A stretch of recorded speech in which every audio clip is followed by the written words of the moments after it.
నోటికి ఎన్ని మాటలు వస్తే అన్ని మాటలతో ఏ రకంగా అంటే ఆ రకంగా మాట్లాడటానికి అసలు నీకు మనసెలా ఉంది అని ఈ వేదిక ద్వారా వారిని ప్రశ్నిస్తున్నాను.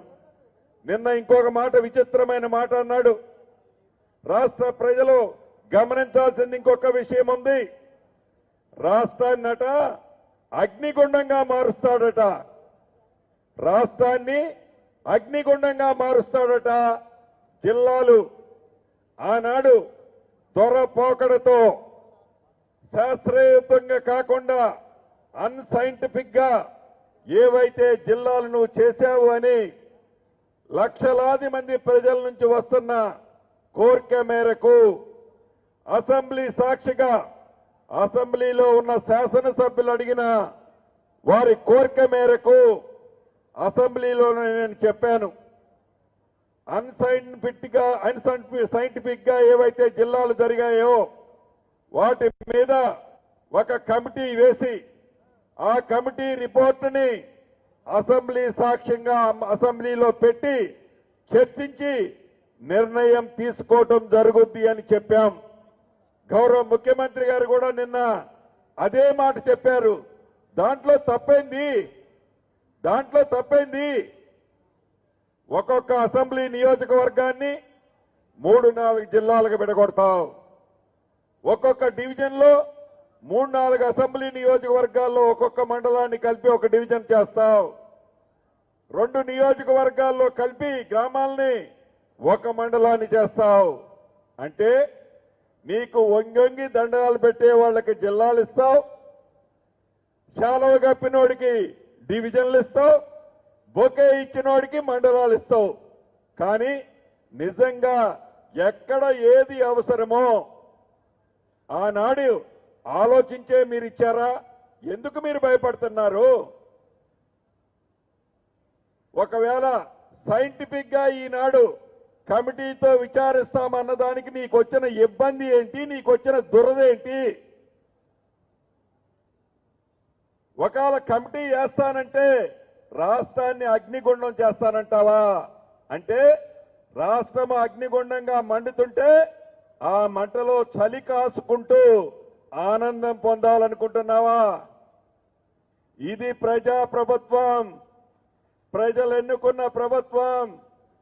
అటువంటి పప్పులు ఉడకవు నాయనా, అటువంటి పప్పులు ఉడకవు. ప్రజల కోసం ఈ ప్రజాప్రభుత్వంలో ప్రజల కోసం ఆనాడు కాంగ్రెస్ ప్రభుత్వం అధికారంలో ఉన్నా లేకపోయినా నిరంతరం ప్రజల కోసం పోరాడింది, ప్రజల పక్షాన పోరాడింది, ప్రజలకు అండగా ఉంది. ఈ 140 సంవత్సరాల చరిత్ర ఉన్న కాంగ్రెస్ పార్టీ మబలో వచ్చి పుబలో పోలే.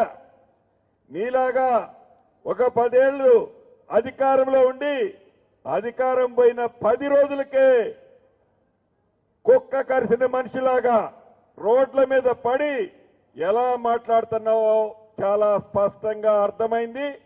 అగ్నిగుండంగా మార్చి చలి కాసుకోవాలని ఏవైతే నువ్వు పగట కలలకు అంటున్నావో ఈ ప్రభుత్వానికి తెలుసు. ఆ చలిని ఉష్ణగుండంగా, అగ్నిగుండాన్ని ఉష్ణగుండంగా ఎలా మార్చాలో ఈ ప్రభుత్వానికి, గౌరవ ముఖ్యమంత్రి గారికి మాకు తెలుసు. ఆనాడు మాయ మాటలు చెప్పావు. తెలంగాణ రాష్ట్రాన్ని ఇచ్చిన కాంగ్రెస్ పార్టీని కాదని మీ నాయన మాయన మాటలకి, నీ మాయ మాటలకి 2 సార్లు అధికారంలోకి వచ్చావు. మళ్ళా అలాంటి సొల్లు పురాలనే చెప్పి మళ్ళీ అధికారంలోకి వస్తానని పగట కలలు కనొద్దు అని ఈ వేదిక మీద నుంచి ఆ మాజీ మంత్రికి ఛాలెంజ్ ఇస్తున్నాను. ఇంకొకటి కూడా చెప్తున్నాను. జూబ్లీ హిల్స్ ఎన్నికలప్పుడు ఏం చెప్పాడు? ఈ జూబ్లీ హిల్స్ ఎన్నికలు ఈ రోజు అధికారంలో ఉన్న కాంగ్రెస్ పార్టీకి, ఓడిపోయిన మా పార్టీకి రెఫరెండము అని నేనల్లా, మా ముఖ్యమంత్రి అల్లా, నువ్వన్నావు. జూబ్లీ హిల్స్ ఎన్నికల్లో అక్కడ ప్రజలు నిన్ను చిత్తుగా ఓడిస్తే నీ రెఫరెండం ఏమైంది? నీ రెఫరెండం ఏమైంది? మళ్ళీ ఇప్పుడు అంటున్నాడు మున్సిపాలిటీ ఎన్నికలట సెమీఫైనల్స్ అట. ఆడదాంరా గేమ్, ఆడదాంరా గేమ్. నువ్వు సెమీఫైనల్స్ అని అనుకున్నా, ఇంకో ఫైనల్స్ అనుకున్నా, ఈ ప్రభుత్వం మున్సిపాలిటీలో కూడా గ్రామ పంచాయతీల్లో ఏదైతే 70% రాష్ట్ర వ్యాప్తంగా గెలిచామో అంతకంటే ఎక్కువ పర్సెంట్తో మున్సిపాలిటీలో కూడా గెలవబోతున్నాం. ఇది ప్రజా ప్రభుత్వం, ప్రజల కష్టాలు తెలిసిన ప్రభుత్వం, ప్రజలకు అండగా ఉండే ప్రభుత్వం. ప్రజలకు నొప్పి కలిగితే ప్రభుత్వానికి నొప్పి కలిగిందనే తలంచే ప్రభుత్వం ఈ ప్రభుత్వం. మీది దొరల ప్రభుత్వం. దొరల ప్రభుత్వానికి ప్రజా ప్రభుత్వానికి పోలికన నక్కకి నాగవసానికి ఉన్నంత తేడా ఉంది.